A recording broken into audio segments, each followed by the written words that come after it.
Okay, well, most people, number one, they get up in the morning and the first thing they do is they think about the problems in their life.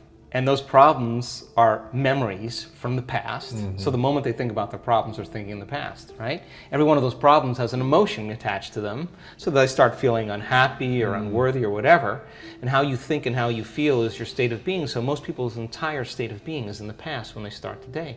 So if they're in the familiar past, they're going to live in a predictable future, right? So they get up and they check their cell phone, they check their text, their WhatsApp, their Facebook, they post something on Facebook, they tweet, they Twitter, they check the news, then they go to the bathroom, get a cup of coffee, take a shower, get dressed, check more emails, drive to work the same way, do the same thing. So they're in a program.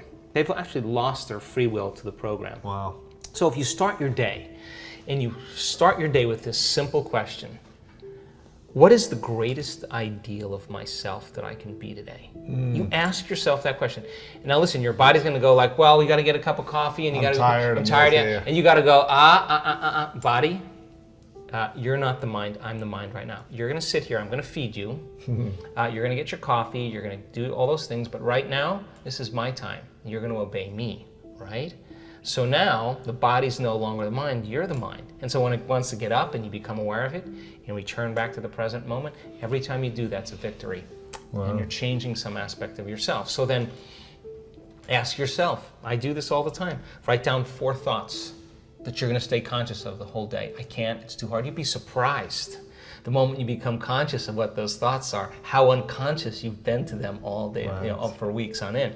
Write down what you speak, how you speak, 4 things you want to change, how you act.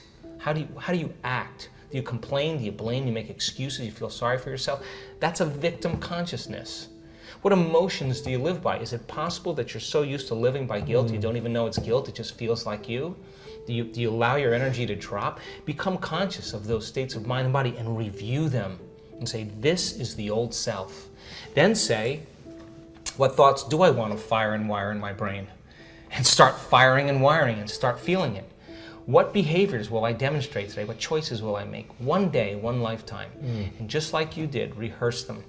Rehearse the whole entire thing. Yeah. Begin to install the neurological hardware in your brain.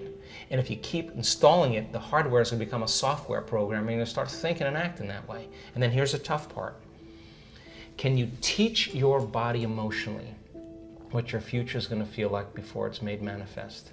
And don't get up until you feel that way. Now, practice that for a few days and then see if you can stay in that state and watch all of a sudden all those weird doors start opening for you. Synchronicities. Synchronicities, whatever they are. Number 2, take up time at the end of your day.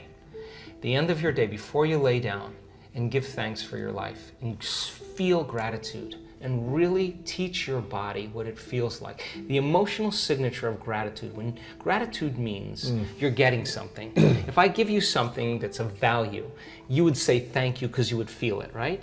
So when you're receiving, you're giving thanks. So gratitude is the ultimate state of receiving. So then people only accept, believe, and surrender to the thoughts equal to their emotional state. So if you're in a state of gratitude, every thought's going to make it right down into your body. If you're saying, I'm healthy, I'm healthy, I'm healthy, I'm wealthy, I'm wealthy, I'm wealthy, and your body's programmed in negativity, it's saying, no, you're not, no, you're not, no, you're not, that thought's going to stop right here.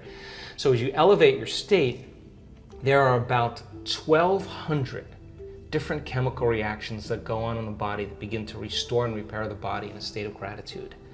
And so we've done the research to prove that. 10 minutes and just feel it with all of your heart. That's it. Wow. Third thing, and very important, take time, whenever it is, sit down, close your eyes, and begin to just open your awareness to the space around you and just sense it and pay attention to it and become more aware of it. The act of opening your awareness begins to reduce the stress hormones and creates more coherent brainwave states. I'm doing it right now. And it's just a practice. Yeah. It's just a practice. And the more you do it, the better you get at it. Wow.